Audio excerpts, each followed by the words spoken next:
fale nesse momento aqui, ministra ao nosso coração, transforma a nossa vida pela tua palavra agora, em nome de Jesus. Amém. Amém? Meus amados, amém, igreja?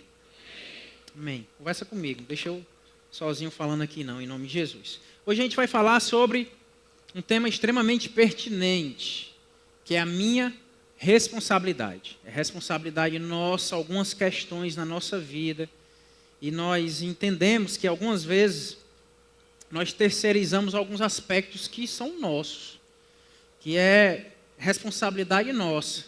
Esses últimos dias eu me dei uma folga, pelo menos no Ministério da Palavra, né, desde o Fire foi bem intenso, né, 7 dias de pregação, de ministração, e há um desgaste emocional, um peso sobre ministrar, sobre preparar a palavra. E aí eu pedi ao Isaac para estar aqui no domingo passado, ele ministrou nos 2 cultos. Quinta agora a gente teve casa aberta, o pastor Mário veio, trouxe uma palavra abençoada para a igreja. Mas nesse tempo também eu aproveitei que eu estava assim um pouquinho mais distante do Ministério da Palavra e acabei tendo um encontro com algumas pessoas, conversando com algumas pessoas, recebendo algumas pessoas na minha casa, conversando com elas, tentando aconselhar. E uma coisa que eu tenho visto ao longo do meu ministério, né, que enquanto pastor, é que as pessoas têm suas formas de contar os seus problemas. E geralmente só chega até o pastor quando é um problema, quando realmente é um problema. Não chega para o pastor com uma situação muito fácil. Não chega para o pastor dificilmente para comemorar alguma coisa. Geralmente é alguma dificuldade na casa, na vida, no casamento, no emprego, pessoal, emocional. E aí a gente vai entendendo que por trás disso tudo tem um padrão.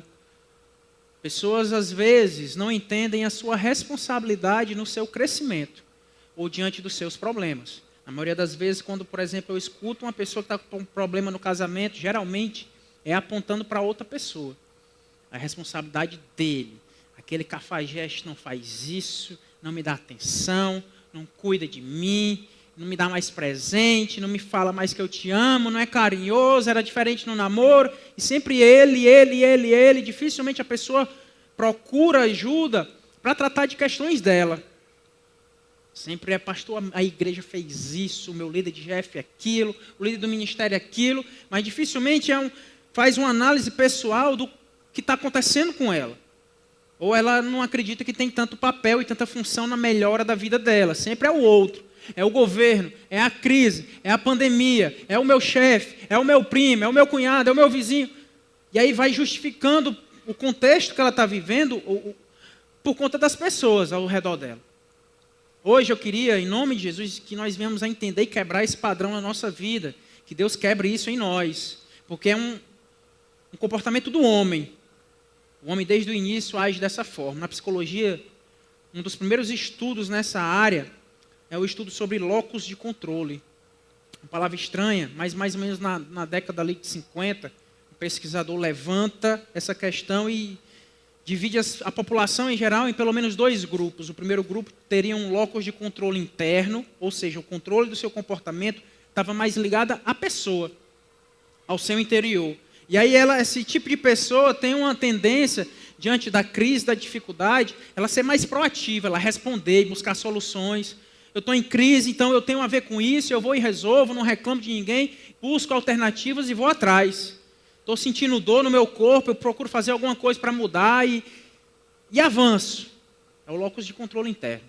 Mas tem um grupo acentuado de pessoas, e eu acho que na nossa geração está crescendo ainda mais, que ela tem um locus de controle externo, o que acaba justificando e controlando boa parte dos comportamentos dela está no outro, na outra pessoa. A culpa é do governo, é do político, é do sistema ao meu redor que está me dizendo esse tipo de coisa. E a pessoa se esquiva de responsabilidades. Quantos de nós, na época de escolher um vestibular para fazer, fica tremendo e não sabe que passo dar, que pessoa escolher. O Maico, por exemplo, qual namorada escolher dentre as várias que estão disponíveis e querendo. Não, nenhuma, ainda nenhuma igreja. Então as meninas se controlam em nome de Jesus, está difícil ainda. Mas sempre fica justificando assim no outro, no contexto, e eu geralmente não tenho muita responsabilidade nisso. Quantos de nós, quando vai lanchar com algumas pessoas, a pessoa diz, vai, escolhe aí. Escolhe tu, o sabor do pastel. E aí quando a gente escolhe, e aí vem errado ou não é gostoso, a pessoa, olha, o pastel que tu escolheu, já prepara o ambiente para ter uma reclamação e botar no outro. Então, a gente vai vivendo dessa forma, responsabilizando os outros. Mas a gente vê esse princípio desde o início da criação. O homem e a mulher caíram, vocês sabem, Deus cria o homem, coloca 2 regrinhas básicas, tem 2 árvores, como esses arranjos que estão aqui no palco. Não pode comer do fruto nem de um nem de outro, só isso. O restante aí é de vocês, usufruam, vivam, interajam com os animais, sejam felizes. A regrinha era só essa, mas eles quebram a regra. E aí no momento que Deus chega para o homem, depois chega para a mulher, você vai ver isso, o locus de controle externo, culpabiliza o outro, e é um padrão nosso. Gênesis capítulo 3, verso 11, diz assim, Deus chega para Adão, diz assim, você comeu do fruto da árvore da qual lhe proibi comer? Verso 12, disse o homem, foi quem, igreja? A mulher que me deste por companheira, que me deu o fruto da árvore e eu comi. O que é que ele faz? Não tem nada a ver com esse negócio aí. A mulher que o Senhor, ou seja, coloca a culpa até em Deus. Eu estava bem aqui, Deus, sozinho. O Senhor resolveu fazer uma mulher, está aí o que é que deu o negócio. E a gente faz isso. Bota culpa em todos e tudo. E aí Deus vai e procura a mulher para saber o que aconteceu. Adivinha o que é que ela faz? Verso. O Senhor, Deus, perguntou então à mulher, no verso 13. O que foi que você fez? Respondeu a mulher. O que foi que ela disse? A serpente me enganou e eu comi. O que é que a mulher faz? Também bota a culpa na pobre da cobra, do diabo, na serpente. Culpabiliza, responsabiliza o outro. Hoje, eu quero em nome de Jesus que você entenda que boa parte das coisas que você está vivendo, boa parte das coisas que você está deixando de viver, boa parte das coisas que estão acontecendo na sua vida é responsabilidade sua. Repete comigo, responsabilidade minha. Em nome de Jesus. Olha para a pessoa do seu lado e diga isso para ela. Responsabilidade sua. Para o outro lado agora. Vai acusando aí, vai apontando o dedo. Sua responsabilidade. Nós temos um conceito errado de soberania de Deus. E usamos desse conceito para justificar nossa inércia, nossa preguiça, nossos atos. E o que a gente não faz, a gente vai usando desse conceito para responsabilizar o Senhor. Deus tem grandes coisas para a nossa vida, amém? Só que se passam 10, 15, 20 anos e as coisas não acontecem. E a gente usa disso de uma maneira diferente. A gente está dizendo a mesma coisa que Adão disse para Deus. Deus, por que o Senhor não fez? Por que o Senhor está demorando? Por que o Senhor não faz? Enquanto que a responsabilidade é nossa, porque Deus tem urgência. Deus tem pressa. Deus quer levantar aqui no nosso meio homens e mulheres ministros do Senhor. Deus quer levantar ministérios novos no nosso meio. E às vezes a gente, por conta que vai responsabilizando o meu líder, o meu pastor não me dá oportunidade, isso, aquilo, a minha igreja é muito fechada, é panelinha na igreja, e a gente não faz. A gente não avança. Coloca no outro, porque é muito cômodo colocar a culpa na mulher, na serpente, enquanto que a responsabilidade é nossa. Porque Deus cria o homem e dá responsabilidades logo após a criação. Responsabilidades. Deus não cria o homem para viver uma eterna férias no paraíso. E armar a rede dele lá e ficar pendurado, balançando para um lado e para o outro. Deus cria o homem e coloca o homem num local, no jardim do Éden, e dá responsabilidades àquele homem. Gênesis capítulo 1, verso 27, diz assim, Deus criou o homem à sua imagem, e a imagem de Deus o criou, homem e mulher os criou. E agora vem, Deus os abençoou e lhes disse, sejam férteis. Amém? Então você vai ter que a missão para o homem aqui é ter filhos. A matemática básica. Você tem que povoar a terra. Está começando em vocês dois aí. Usem do negócio. Façam que nem o pastor de vocês. O pastor de vocês está no terceiro. Dos 6 que vão vir em nome de Jesus. Posso ouvir um glória a Deus? É bom, né? Nos outros, né? Receba também, amém? Sejam férteis e multipliquem-se. Encham, subjuguem a terra, dominem. Dá responsabilidade ao homem, domina, subjugue, seja fértil, exerça liderança. Você tem responsabilidade de cuidar da terra. O verso 15 diz assim: o Senhor Deus colocou um homem no jardim do Éden para cuidar dele e cultivá-lo. Responsabilidades. Por isso que eu digo que o meu conceito de paraíso, eternidade, é esse aqui. Tira o cavalinho da chuva. Pastor, como é que vai ser lá no céu? Nós vamos trabalhar no céu. Posso ouvir um glória a Deus? Foi feliz esse glória a Deus? Vamos trabalhar no céu, em nome de Jesus. Porque Deus nos criou com essa finalidade, responsabilidades.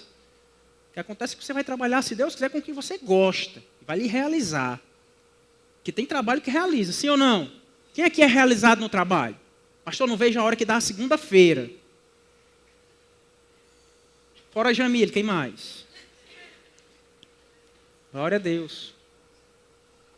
Tem pessoas que gostam, que amam, estão aqui, mas meu Deus, está demorando para segunda, meu Deus, que chegue logo. Tem ou não tem? É mais ou menos isso. Realizar-se no trabalho. Crescer durante o trabalho. Então, sobre nossas responsabilidades, eu tenho pelo menos 3 tópicos, 3 pontos aqui, que eu quero sinceramente que Deus incomode seu coração, para que nós venhamos a entender nossa responsabilidade no Senhor. Primeira coisa, nós temos uma responsabilidade social. Amém?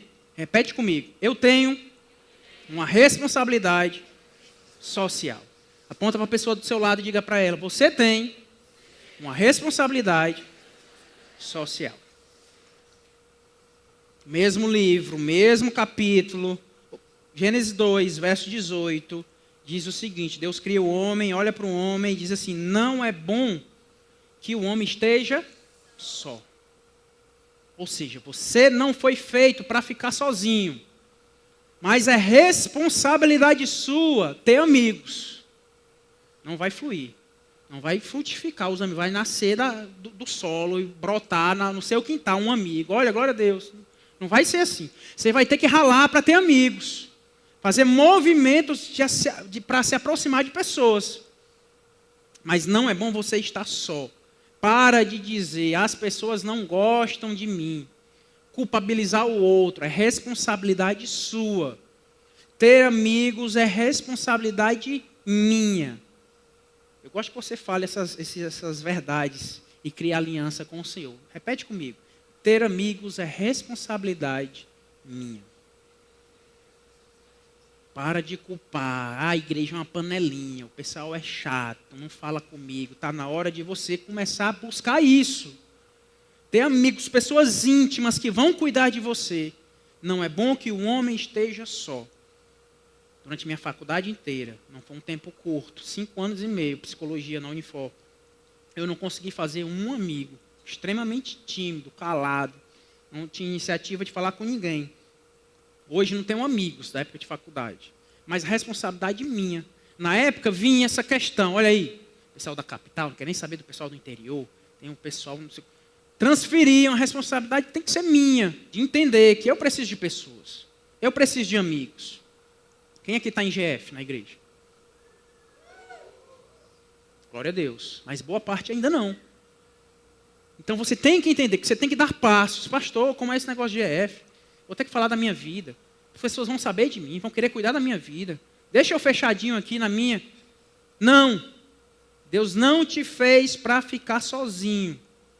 Deus te fez para você viver em comunidade, perto de pessoas. GF é uma estratégia gigantesca para você conseguir amigos. Para de, assim que terminar o culto, voar e se embora. Fica um tempinho ali fora. Conversa um pouquinho. Puxa assunto. Pastor, eu estou sem assunto, compra um lanche. Conversa com as meninas ali do lanche. Ainda tem lanche? Tão gostoso o lanche hoje. É um kit. Sanduíche natural, suco e brownie com creme de ninho. Deu fome? Vai lá, elogia o lanche das meninas, conversa, puxa assunto com amigos. se faz dessa forma. Ter amigos é nossa responsabilidade. Quem está falando é uma pessoa que tem dificuldade de ter essas iniciativas. Mas eu tenho buscado isso no nosso meio, em nome de Jesus. Esses dias a gente fez um jantar lá em casa, para um casal de amigo, de futuro amigo nosso. Porque amigo é um conceito bem íntimo, para saber da nossa vida. E aí chamamos as pessoas para lá. Foram para lá, comeram uma carninha, um negocinho que a Jojó fez lá, um arroz, tudo. Um passo importante para abrir pessoas. Ou seja, quer uma dica? Pastor, como é que eu consigo fazer amigos? Quer dica? Sim ou não? Sim ou não, igreja? Ofereça comida para essas pessoas. Não falha. Não falha. Se você chegar, olha, fulano de tal, vem tomar um café com bolacha aqui, meu filho, se prepara, vai. Crente não falta esses convites. Então abre a sua casa, convida pessoas. Você precisa ter bons amigos. Porque pode vir a dificuldade e você vai estar só. Não ter pessoas. Você vai estar fechado. Esse casal foi, encheu o bucho, saiu lá de casa prometendo um torresmo pra gente. Deus queira que tenha, estou cobrando aqui no culto. Mas amigo, ele se conquista. Tem que investir. Tem que dar passos quanto a isso. Você tem que... Quem aqui serve em algum ministério da igreja? Boa parte não. A gente faz ou não faz amigos no ministério? Quem me confirma isso? Não é? Faz demais. Então se envolve na igreja. Não vem só para olhar, para observar o negócio aqui. Não. É GF, é ministério. E aí tem sala de oração, eu estou aqui. E aí tem escola bíblica. Vai se envolvendo, vai conversando, vai participando. Em nome de Jesus, você não foi feito para viver sozinho. E a responsabilidade é sua. Eu não posso fazer por você. Ninguém aqui pode fazer por você. Você vai ter que cavar isso, conquistar isso através das pessoas. Tem algum amigo aí do seu lado? Quem está do seu lado é seu amigo? Dá um beliscão assim, bem suave, nessa pessoa. Agora acosta um pouquinho até ela dizer glória a Deus. Se for amigo, em nome de Jesus, valoriza isso. Mas busca outros mais, em nome de Jesus. Responsabilidade sua, minha responsabilidade ter uma vida social. Às vezes a gente é muito rápido em cuidar de vidas. E muito demorado em abrir a nossa vida para se deixar ser cuidado. Você precisa fazer isso. Amizade é uma troca. Você vai ter que entregar, aconselhar, cuidar. Mas você vai ter que deixar ser cuidado também. Ser aconselhado também. Não viva sozinho em nome de Jesus. Segundo conjunto de responsabilidade seu. Você tem responsabilidade sobre a sua família. Amém? A responsabilidade não é do pastor. Não é da professora da escola. É responsabilidade sua sobre a sua família. 1 Timóteo capítulo 5, o verso 8 diz assim: mas, se alguém não tem cuidado dos seus, especialmente dos da sua família, negou a fé e é pior do que o infiel. Essa palavra aqui, cuidado, é a palavra grega, pronoeu. Na tradução dela, no original, quer dizer aquele que provê. Aquele que pensa de antemão, de maneira antecipada. Ou seja, o cuidado que a Bíblia nos orienta é um cuidado de provisão, de prever, de ser provedor. Ou seja, você tem que ter cuidado na sua casa. Você tem que ser o provedor na sua casa. Amém? Tenha a responsabilidade que é sua. Diga assim comigo, minha responsabilidade. A provisão da minha família. Não estou provisão, ninguém está falando só de financeiro, não. Também. Mas não só financeiro. Seja provedor de segurança no seu lar. Os homens, cadê os homens da igreja? Dá algum gritinho aí, diz Você tem que ser provedor de segurança no seu lar. A minha classe, a minha raça, está deixando muito a desejar nesse aspecto em nome de Jesus. O homem tem que ser homem raiz, de acordo com a palavra do Senhor. Sua família tem que se sentir segura ao seu lado. E aí não, tem homem que bate o desespero. E sai os gritos dentro de casa porque entrou uma rã. Tem um irmão da igreja que não pode ver uma barata. Chama a esposa para matar. Segurança, contexto de segurança. Um dia desse lá em casa, o trinco lá da porta se mexeu, de madrugada. O primeiro pensamento que vem, empurra Jojó, manda ele olhar. Mas não, eu sou o homem, eu tenho que ir. Procuro alguma arma do meu lado, não tinha nenhuma. Fui, porque o pensamento que vem é, o meu filho está no quarto ali do lado. Vou no corredor, olho lá, meus 2 filhos lá. Se tinha alguma coisa, subiu. Sou nem besta, eu vou subir e procurar lá em cima para quê? Subi também, para ver se tinha alguma coisa. Mas, por quê? Porque o homem deve ser, embora não se sinta nesse dia, que a Jojó não escute, está todo me tremendo, coração acelerado, doido que ela fosse no meu lugar, mas eu tenho que ir. Eu tenho que ser o provedor. A segurança da minha família passa por mim. Cadê os homens? Digam amém, em nome de Jesus. Podem vir crises financeiras na sua casa, homens. Se viesse, Deus resolver tirar o meu salário pastoral, as lojas quebrarem, não ter mais cliente para eu atender na psicologia, não tenha dúvida. O pastor no outro dia está empurrando aí um carrinho de picolé no meio da rua.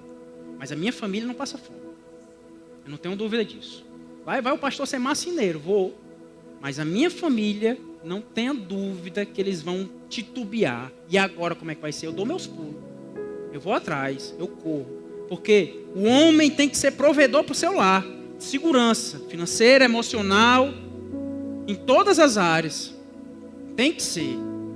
Você que é homem, em nome de Jesus, chega de transferir. Seja segurança lá. Espiritual. No momento de dificuldade, você vai dizer, mesmo com medo, diz, não, Deus está no controle. Não se preocupa não, isso é besteira. A esposa vai sentir um monte de negócio. Se prepara, cadê os noivos aqui? Ninguém noivo nesse culto. Cadê os casados? É ou não é? Vem enquanto a esposa arranja umas dores. Um negócio aqui que está passando para cá e não sei o que. Você diz, não, é besteira, não se preocupa não. Porque se aí o homem fala, meu Deus, mulher, será que tu está com o quê? A mulher entra em desespero. O cara está pior do que ela, pensando mais em doença do que ela. Seja paz, segurança na sua casa, em nome de Jesus, raça de homens da nossa igreja, em nome de Jesus. Cadê os homens da nossa igreja? Cadê o grito? Está engrossando. Em nome de Jesus. As meninas vão namorar, olha muito bem. Certo? Vocês tenham segurança nesse cara, em nome de Jesus. Sou homem para fazer brigadeiro e vender. Trabalhar de Uber em Fortaleza, seja o que for. Dou meu jeito, meus pulos, mas a minha família vai ter segurança.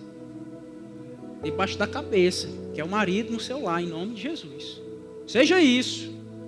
Em nome de Jesus. Eu estava pensando esses dias, veio do nada. Meu Deus.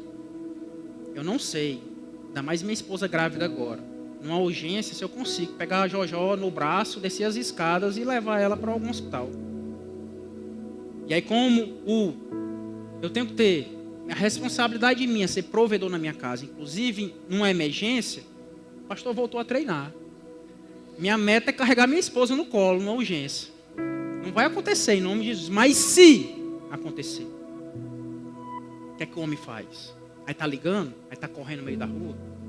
Em nome de Jesus. Você tem que ter força, pelo menos, para carregar os 60 quilos que está do seu lado. Ou mais, dependendo da sua esposa. Dê seus pulos para treinar mais do que eu. Mas tem que ser o provedor. Tem que ser alguém que ajuda, que está lá. Tenho ensinado isso para os meus filhos. Hoje de manhã eu estava conversando todos os dois. Acordaram eu conversando. Olha, vocês dois. O Davizinho não entende muito, mas eu falo.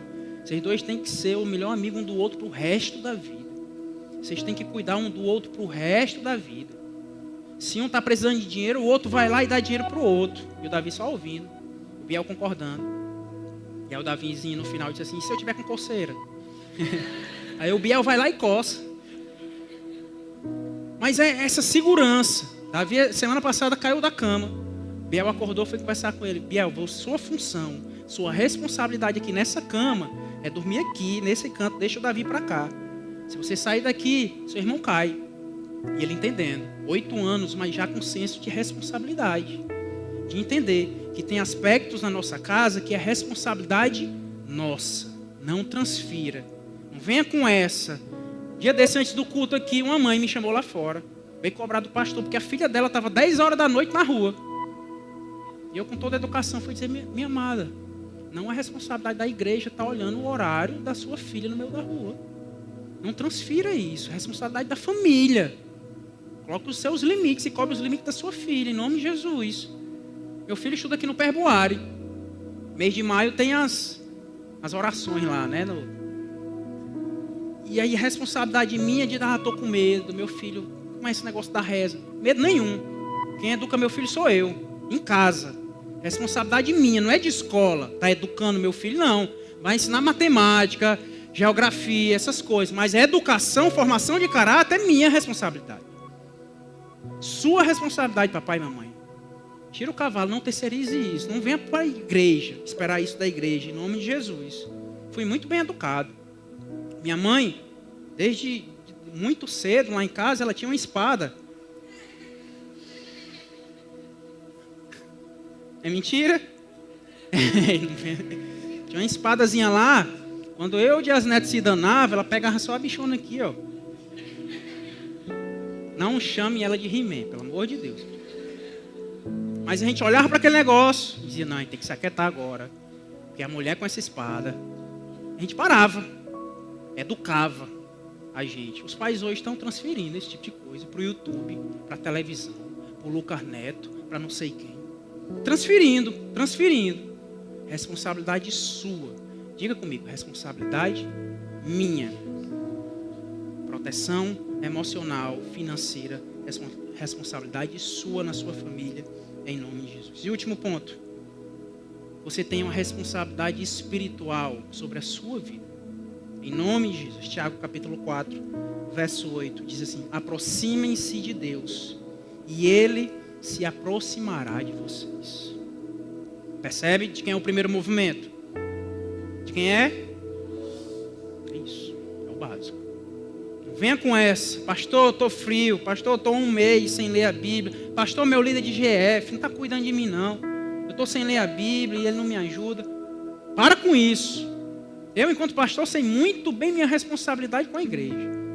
Estou aqui alimentando a igreja, segundo o Espírito do Senhor, pregando a palavra da verdade. Agora, se alguém aqui quer crescer, largar o pecado, é responsabilidade sua.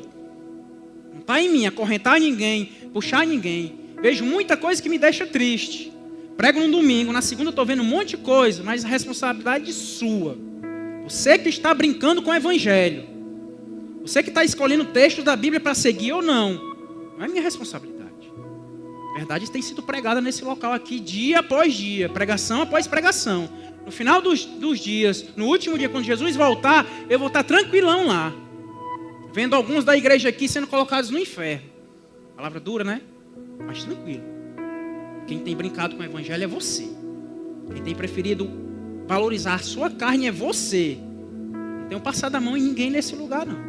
A responsabilidade espiritual é sua. Você se aproxima do Senhor e Ele se aproxima de você. Eu não posso fazer por você. Eu não posso ir lá na sua casa, orar por você, abrir a sua Bíblia. Tem pessoas que chegam: pastor, que benção. Do nada, né? Ver esse ministério caiu aí nas suas mãos e você hoje é pastor. Do nada. 26 anos de busca, de leitura, de oração, de consagração, de levando o evangelho a sério. Nada é do nada na vida espiritual. É tempo de buscar, é tempo de entendermos que Deus tem um propósito maior para a nossa vida, mas a responsabilidade é nossa. Deus está lá, esperando fazer coisas maiores na sua vida. E você vai estar perto de Deus o quanto você quiser estar. Amém? Quanto mais fome, mais perto dele. Quanto mais movimento, mais perto. Então, o seu bem-estar espiritual, o bem espiritual seu, é responsabilidade sua. Através de 3 coisas: leitura da Bíblia, oração e jejum. Faça isso. Ah, pastor, estou sem vontade esses dias de ler a Bíblia. Não estou sentindo Deus, é por isso eu não estou orando. Engraçado, a gente coloca esse Deus nesse nível de vontade, de sentir, mas você não deixa de estudar porque não está se sentindo aluno. Eu não estou me sentindo aluno hoje, eu não vou mais para a aula. Quem trabalha aqui em alguma empresa? Cumpre horário de trabalho? Amém. Alguém aqui se acorda na segunda e diz: não estou me sentindo funcionário hoje. Eu não vou trabalhar hoje. Acontece? Não.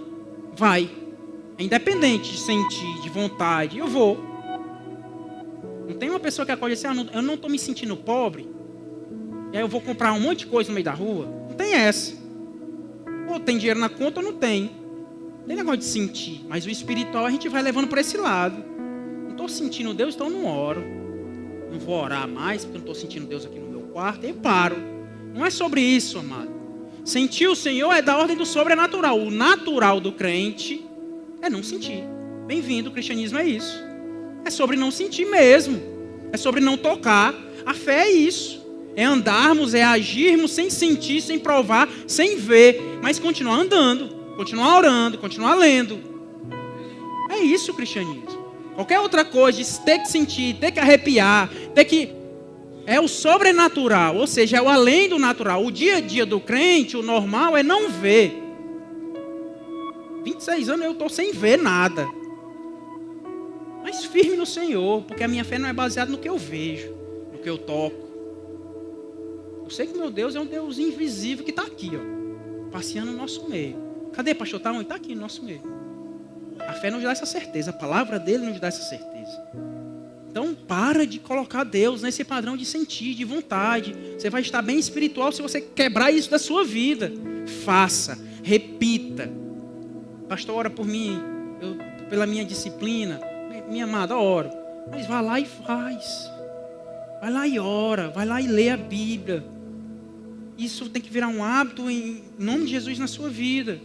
Está perto de Jesus, é um movimento nosso. João 15:4 diz assim: permanecei em mim, e eu permanecerei em vós. Permanece.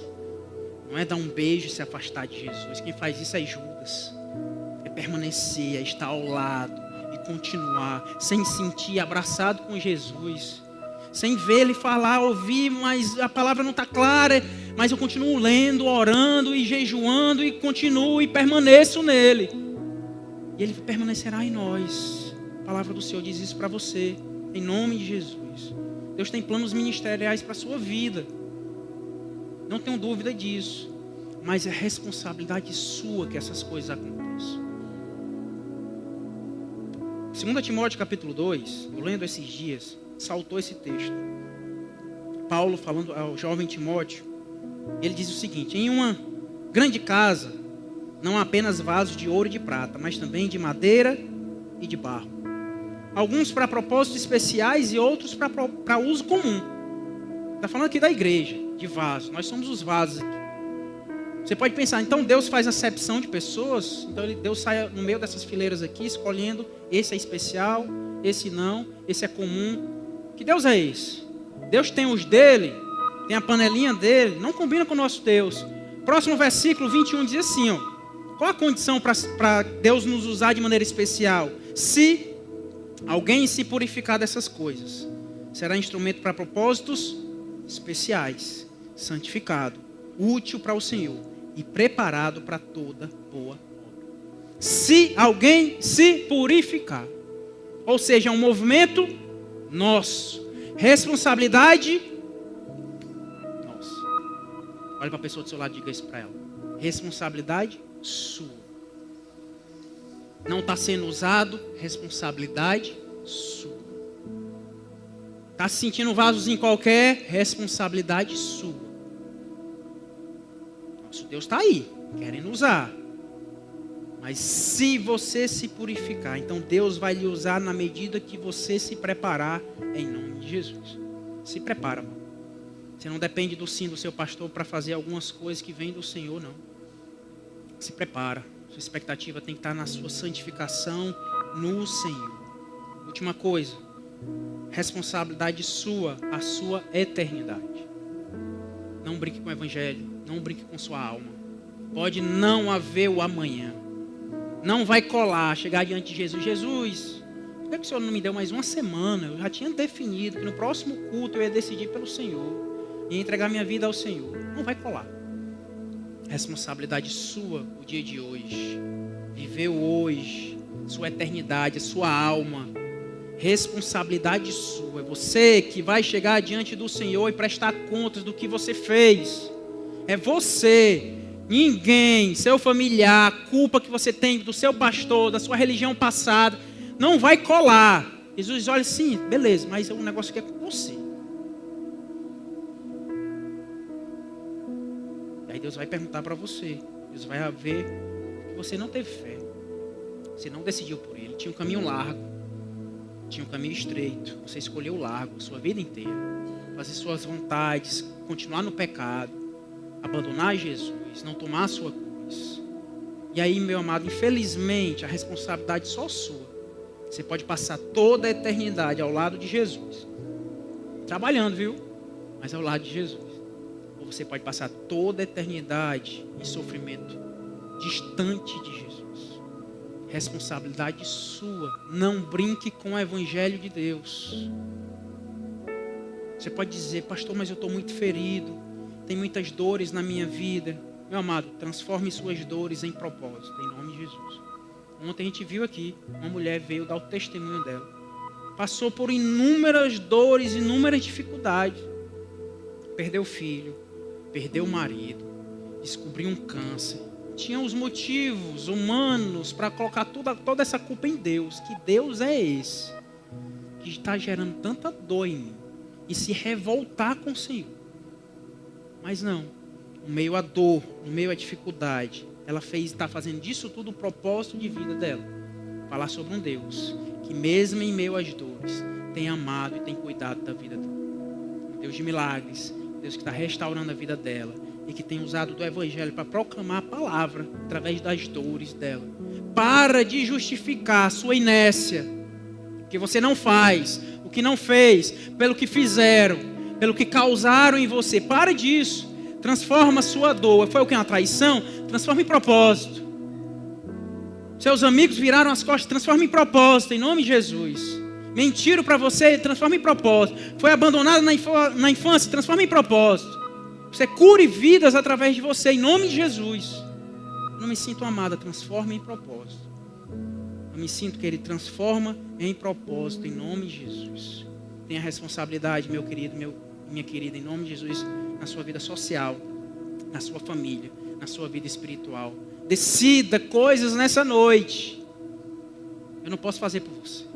A mensagem foi proclamada. Você escutou o Evangelho da Paz hoje aqui.